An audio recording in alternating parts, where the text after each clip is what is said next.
භාග්‍යතුන් වහන්සේගේ ධර්මයට අනුව සාකච්ඡා කරොත් අවම අවශ්‍ය තියෙන නිරයේ ආයුෂ ප්‍රමාණය මිනිස් අවුරුදු 90ක් ඒ නිරේ එක දවසයි. එවැනි දවස් 30ක් මාසයයි මාස 12ක් අවුරුද්දයි. එවැනි අවුරුදු 500ක් ඒ නිරේ දුක් විඳින්න ඕනේ.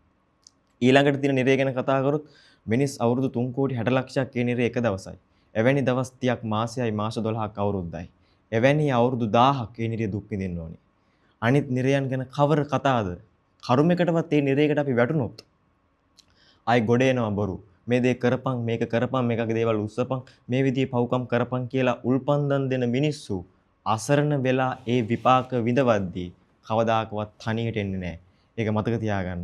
කන් හැන්දක් තරම්වත් මොලයක් තේ කියලා තමයි අද දවසේ මේ හෝරාවක කාලය තුල අපි සාකච්ඡා කරන්නේ. මේක වයසක මිනිස්සුත් එක්ක කතා කරලා වැඩක් නැහැ. මොකද අපි සාකච්ඡා කරන්න ඕනේ තරුණ මිනිස්සුත් එක්ක. ඒ තරුණ මිනිස්සුන්ගේ ඔළුව හදන්න ඕනේ ධර්මයට අනුව ජීවිත හැඩගස්වා ගන්න. අපි කවුරුත් අසරණ වෙන මොහොතක් එනවා, තනි වෙන මොහොතක් එනවා, මරණයේ ඉදිරියේ අසරණ වෙන මොහොතක් එනවා, එක්තැන් වෙන මොහොතක් එනවා, Tamanගේ අතෙන් වතුර වීදුරුවක් අරගෙන බොන්න බැරි දවසක් එනවා.